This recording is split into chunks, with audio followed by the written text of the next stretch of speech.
if you're originating in 2025, then what you better do is raise your game. The days of people throwing deals at you are over. If you don't have the ability to change in any business right now, you probably shouldn't be in the business you're in. People have always had to adapt. How long have you been adapting, Jeff? 36 years, 37 years. I'm on this podcast with man. That's awesome. Yeah.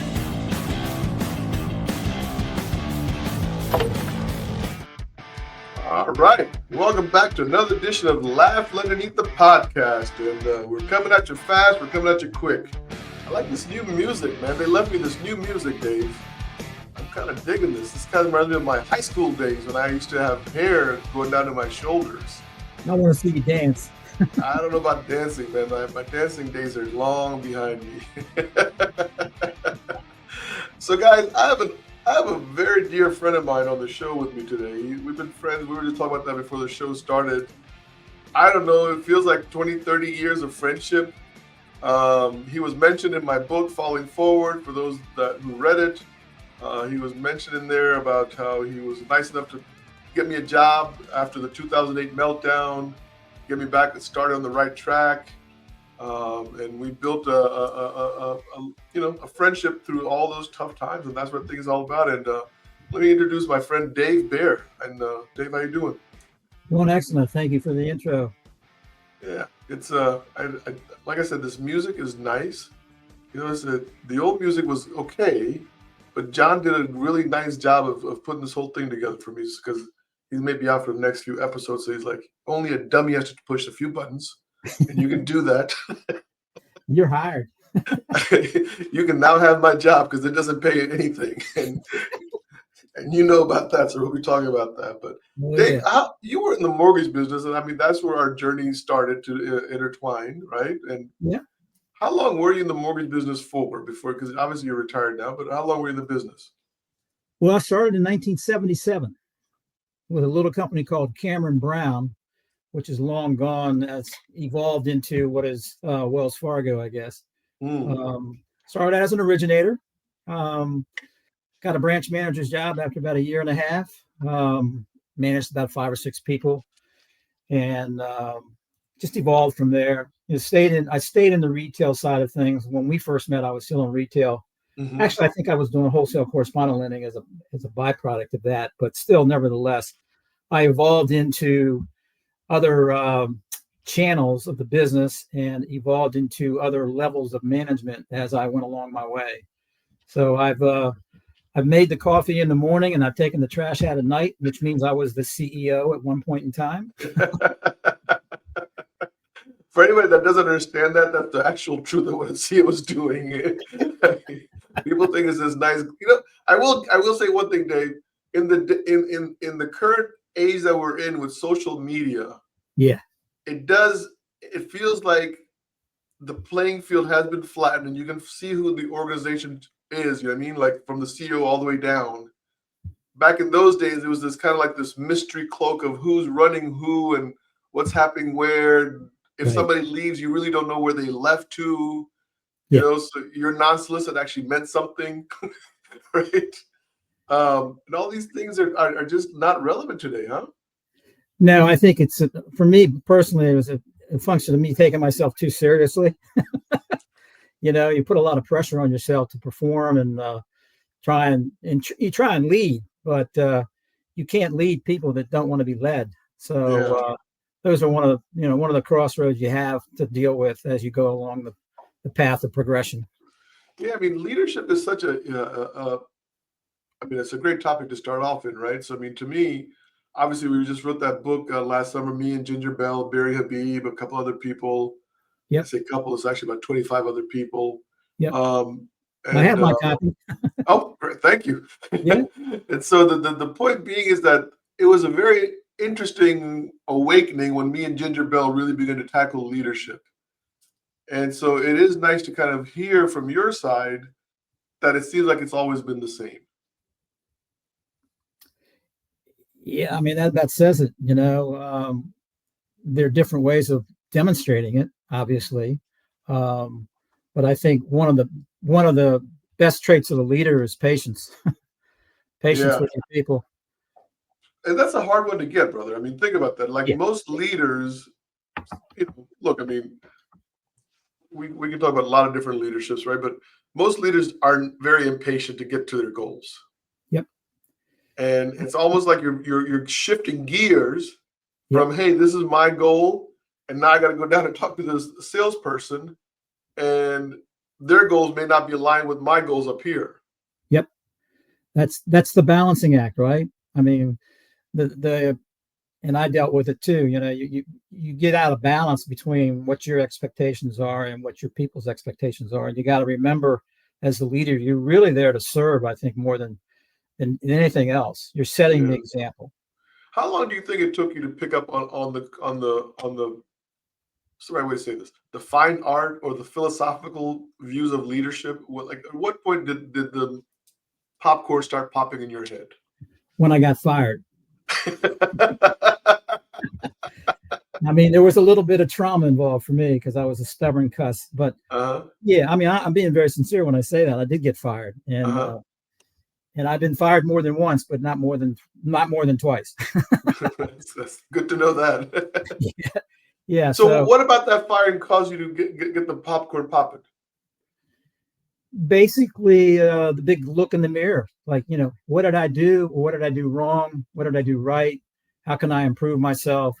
How can I build a better team? So those are, and those kinds of learning lessons will stick with you for sure. They're not scars.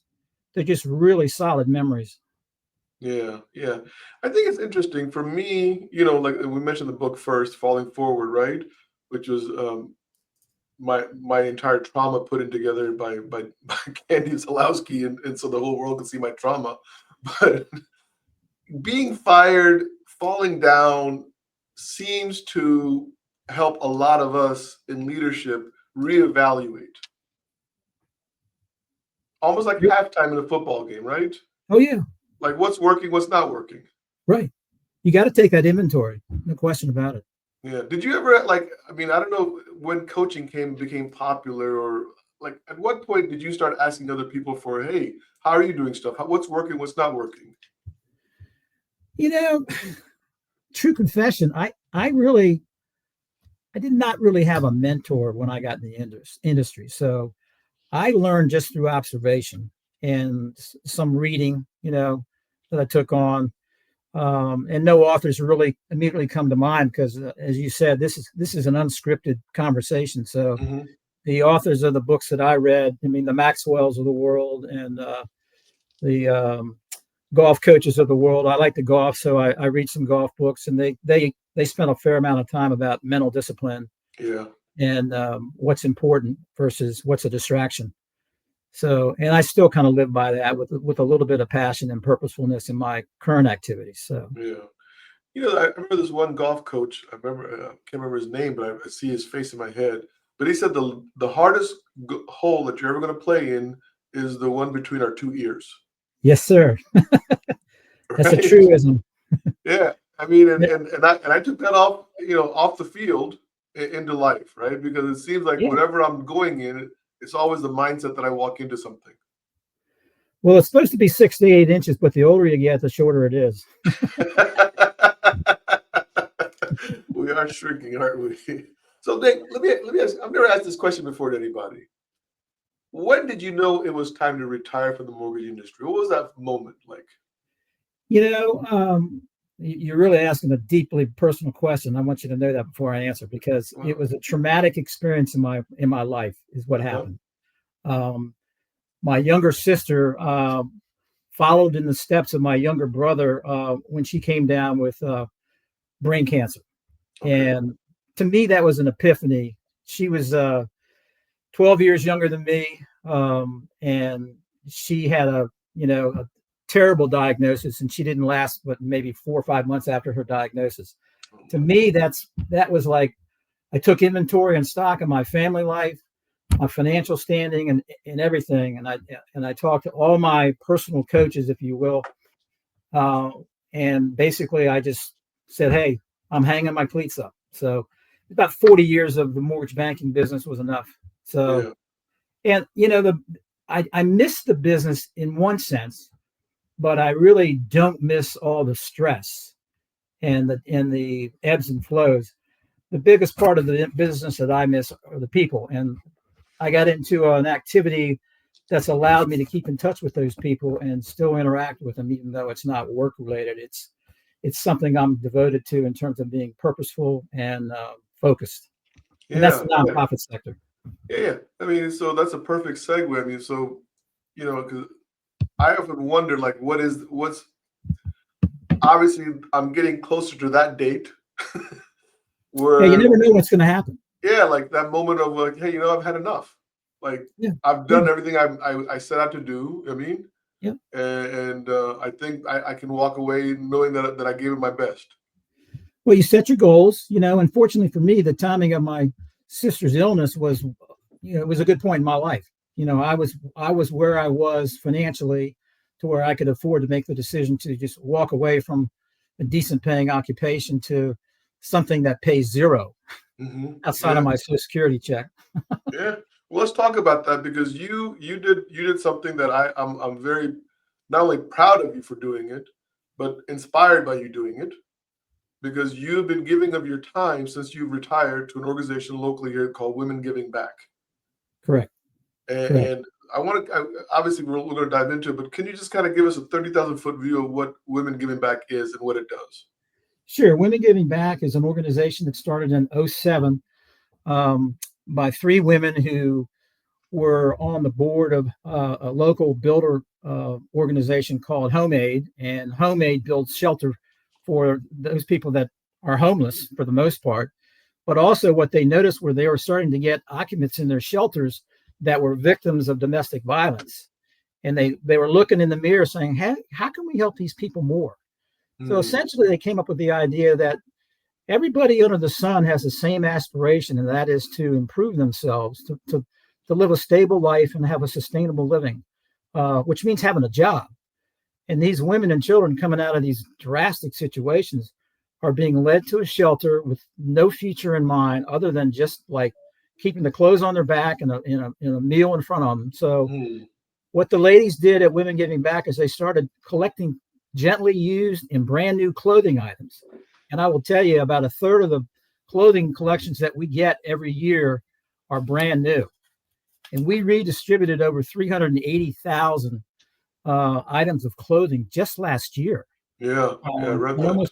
And almost 500,000 diapers for babies. So we have evolved to where we're doing more than just providing clothing. We're now getting into career counseling and a lot of other aspects. We just kicked off our initial capital campaign, which has a goal of about $5 million. We're on about $1 million budget, to give you some perspective. So the $5 million is not a number just pulled out of the sky. It's about our sustainability over the next 10 or 20 years. And so the real life impact to women and children, I mean, because that's really what we're talking about, right? I mean, numbers are great, right? 380,000 articles of clothing, almost 500,000 diapers, right? Yeah. Just in 2024, guys. So we need to be cognitive. That's correct. This is not since 2007. This is just in 12 months that they did this, which is amazing. Correct.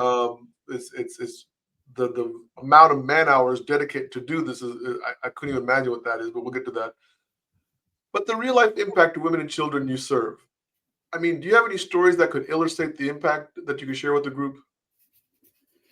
Yeah, I mean, we have some success stories. I mean, the goal is to get people back up on their feet and lead their lives into a stable environment. So we have many stories where ladies have come in the door, and within 2 years they're in some middle management level position. A lot of these women that are victimized, they're not just poor people. They're college educated. I mean, anybody can. There's no resume requirement to be a domestic abuser. Okay. Sure. You just need to have a lack of control of yourself.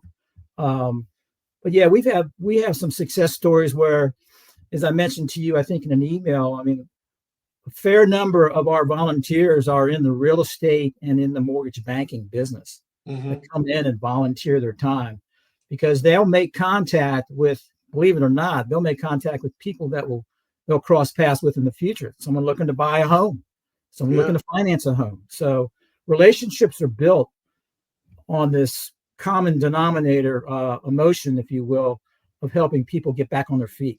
So speaking of volunteers, I read that you guys had about 2,900 volunteers. Yep. About 17,000 hours.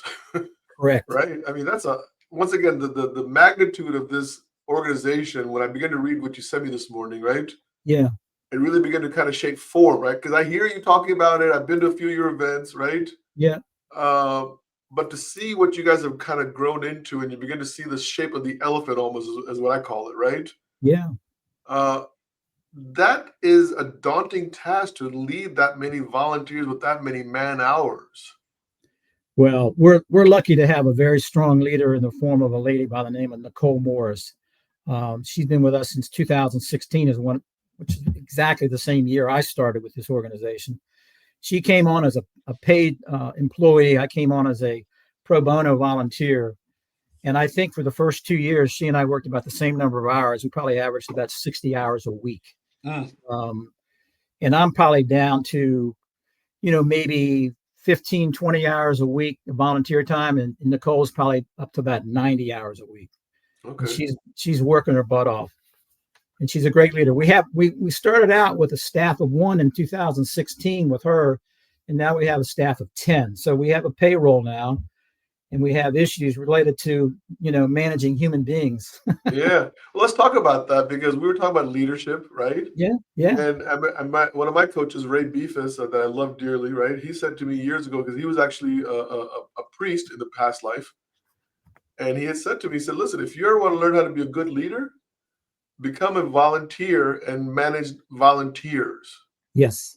Because that's a whole different skill set that you just don't know until you have to do it. No, exactly. You're walking a fine line. I manage a committee of 12 people, and some of the people on my committee are regional presidents of banks, and some of them are middle level executives, and some of them are, just self-employed, real estate agents. Yeah. And I have one lady on my team that's a very successful team leader for a local independent mortgage banking organization. So, and she's like very dynamic. So sometimes I just stay out of her way, and let her just have her head, just let her run with whatever her ideas are, because she's dynamic and she knows what she wants to get accomplished. Is it hard to have other people's opinions sometimes, because you've been involved in this for so long?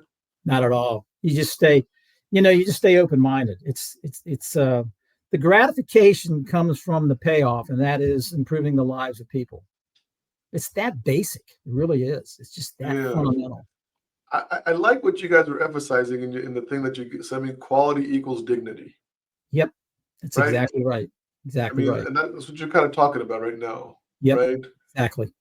It's being respectful. Yeah. So who came up with that? It's such, people don't understand when people come up with words, it means something to the person that's coming up with it. Yeah. Right. And so quality equals dignity is a very powerful statement. Well, yeah, no, it really is. And I think it evolves from the founders, the 3 ladies that started this organization, that 2 of the 3 are still here in the area and still very active. I mean, one of them still on the board. And the other lady is a huge financial donor. So, I mean, money does make the world go around. Don't let me fool you about that. I mean, time is important, but the sustainability of any nonprofit comes from the ability to make the ask. And there's subtle ways of doing this, like asking a client, a real estate agent for their business. Unless you have a relationship established with them, more than likely it's going to be a long way before you get that first loan request. Okay. Yeah. Once you have your foot in the door, it's a matter of keeping the relationship on a solid footing, a solid ground. So we're into relationship building, and that kind of comes second nature to me, just because of how I evolved in the mortgage industry myself. But so let me ask you a question. The quality equals dignity. Does that shape the way you guys think as volunteers, as when you're handing the clothes out, when you're looking at articles that people are donating? I would imagine that in my mind, like when I read that, I was like, okay, so this has to really be the vision, almost like this is what we're trying to accomplish, guys. and we have to set this kind of almost a bar. It's a life base. Everybody wants to have a dignified life. Okay. So it doesn't matter where you come from or where you've been. It's where you want to be. Ultimately, you want to have self-respect and you want to have a dignified existence. And whatever the benchmarks that you set for yourself, that's the real litmus test. It's not me judging you in any way or anybody else judging you. It's our founders, as well as our evolving board of directors, which I used to be on the board. It just evolved to that quote, quality equals dignity. Yeah, so now it's in our tagline. Listen, I mean, it's just a great thing to have as your North Star. Yeah. And I think that's really what I was getting at. You know what I mean? And no, you're right. That's a good way of putting it. Yeah, because that's like when we get lost, hey, this is our North Star, guys. Are we still heading towards this North Star? Yeah. It's like you say, it's like a compass. And I can honestly say in the almost 10 years that I've been here, we've not gotten off track ever. I mean, everybody keeps everybody grounded. There's no egos involved. There's no narcissism involved in the nonprofit world, in my opinion. If it is, I've missed that. Yeah. Well, as I said, your report was pretty impressive this morning when I was reading it. I mean, I obviously didn't get to dive in deep, right? But it was pretty impressive. One thing I know being involved in charitable work, right, is that the need always seems to outpace resources. Yes. I mean, we do good. We got these amazing numbers, but there's always more. There's always like something more coming at you. What are some challenges you guys are facing in your current efforts?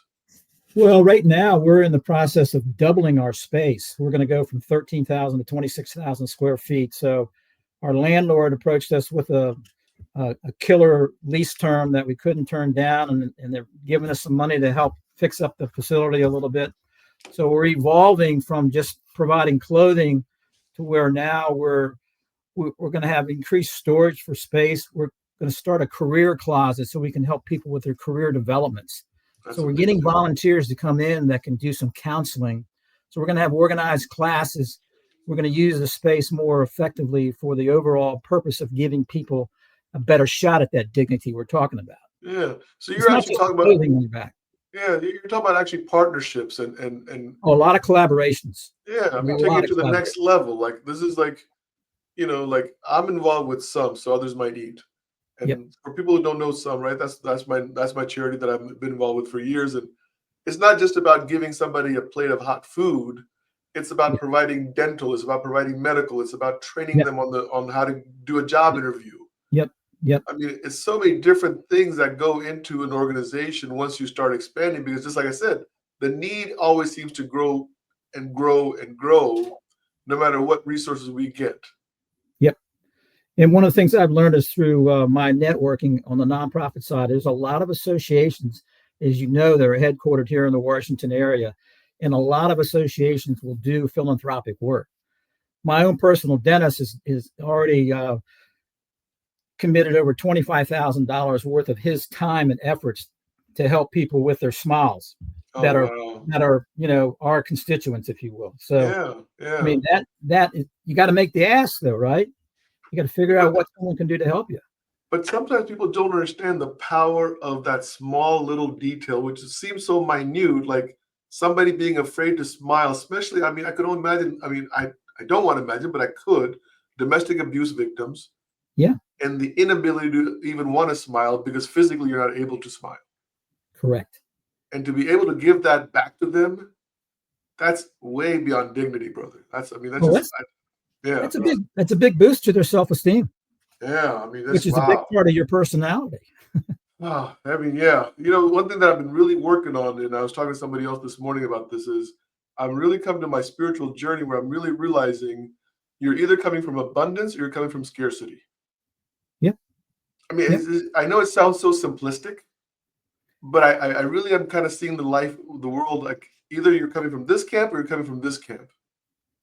And when I heard you talk about putting a smile back, it just 100% abundance. Yeah. I mean, hey, it is what it is. There's no secret formula. Look, what about the future? I mean, you guys are expanding, doubling your space. What are some other key goals or niches that you guys have like come up with? Well, we have a community distribution partnership concept, which now expands into 25 different countries, as well as 17 different states. So we're not just in the DMV. So when I first started, I contacted some of my former clients up in the Northeast, and I had them actually shipping clothing donations to me on their own dime using UPS and FedEx. So it's just a matter of awareness and creating awareness. And hopefully this time with you today will help me do that a little bit more.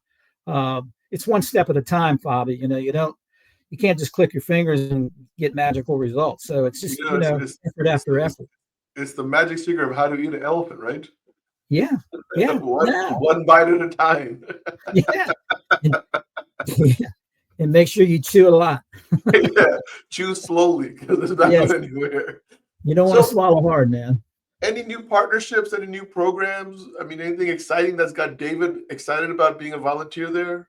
Well, I head up with the president of the board of directors. I co-chair the volunteer development committee, but I'm also on the capital campaign committee, which is a committee of about 10 people, includes some local executives, and as well as a couple realtors.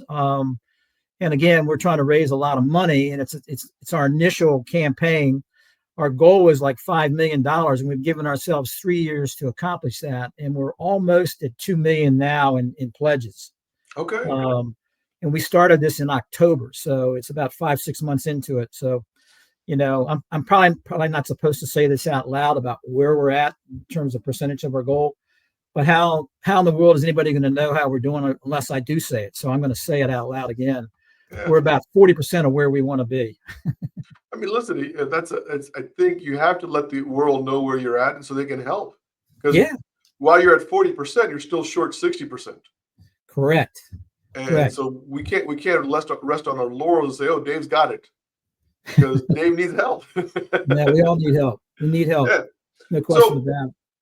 Call to action, man, for our listeners. I mean, if they want to get involved, if they want to have a more impactful event, I mean, what can they do to support women's giving back? I would say this about getting involved with any nonprofit. Don't start out with making a financial donation. That may sound counterintuitive to the audience, but the fact of the matter is you've got to get the people's attention. So we're looking for volunteers all the time. We get people in our warehouse helping these women and children coming in and making their clothing selections. And we don't necessarily limit them to the amount of clothing donations they can walk out the warehouse with, but typically it's 50 to 75 items of clothing. But the women that come into our warehouse facility and help these women shop, and that's a retail term, there's no money that changes hands here, okay? Mm-hmm. They are affected by the interaction they have with these ladies that are trying to get reestablished. And then that leads maybe to what I try and pitch is like, hey, if you want to start out small as a financial supporter, send us a check every month for $10 or $15.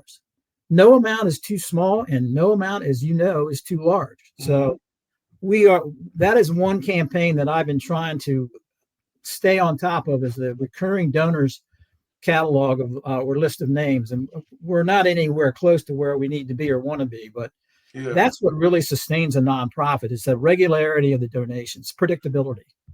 What about like a website? Is there a website that they can check out for you guys? Please, yes. It's www.womengivingback.org. So it's the .org, O-R-G. .org. Yes, not a .com. It's O-R-G. We are a 501c3 and have been since June of 2015. So, it's a very dynamic website. You can volunteer on there. We've got a newsletter that I would invite people to subscribe to. Mm-hmm. We're on LinkedIn, Facebook. We got some things on YouTube, but that'll get you started in terms of educating yourself. And my contact information is there as well. Anybody that's listening or wants to know more about it, they can feel free to call me direct. And Dave, I mean, you guys still, I remember I was at a Cinco de Mayo event that you guys had in May. That's coming up. Right? Yeah. I should have mentioned that earlier, right? No, it's okay. That's why I reminded you of it. Yeah. It's May 1st this year. and we're going to show off the new facility and give people tours of what we're doing and explain more elaborately about what our future plans are going to be and how we plan on succeeding. Nice. Well, So look, yeah, man. that's a celebration of our volunteers, Fobby. So that's a big deal every year. Yeah, And it was a fun event. Yeah, and I'm fortunate enough to say, and I say this with all due modesty, I was the initial recipient of our Bill Dubois Legacy Award as a volunteer. Bill was a good buddy of mine that I met on the job at Women Giving Back, who unfortunately passed away when COVID came around. Mm. So he was a little older than me, but not much, as you can tell. Yeah. Well, look, I mean, for those listening, if you want to be part of this mission, which is what it is, right? You can visit womengivingback.org, learn more how to donate, volunteer, support Dave and all these people at this amazing cause, because it really is. It's I mean, once again, I mean, to me, it's about abundance. It's about having a mindset of giving, and obviously, you guys are titled after that, Women Giving Back. So, Dave, it's been an amazing conversation for me. You guys are making an impact. I love that, brother. I mean, and once again, I do want to emphasize, this is Dave doing it after he's already put in all his hours of working for 40 years in the mortgage industry. And I don't want that to be lost in this conversation. No, but you gotta also end with the fact that this is a much better paying position than I had in the mortgage banking industry.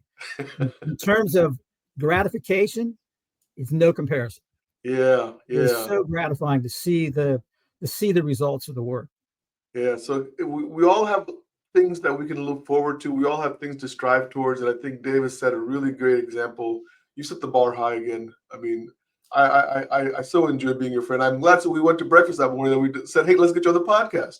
Yeah, I know. It was a surprise invitation. I didn't expect that. Yeah, I mean, I was just like, I think we got to get the word out somehow or another, and you get it out early enough, and hopefully people, if nothing else, if we get a few people out of this show, that I've done my job, and I feel good about that. Exactly. Well, I'll give you an update. I'll give you an update on how much traffic we get. All right, well, I appreciate that. Well, I'm gonna try to end the show here, guys. John is not here, but I'm gonna do my best to take care of this ending for us and see if I can pull it off, Dave. So hang tight, and thank you for being on here, brother. Hang tight.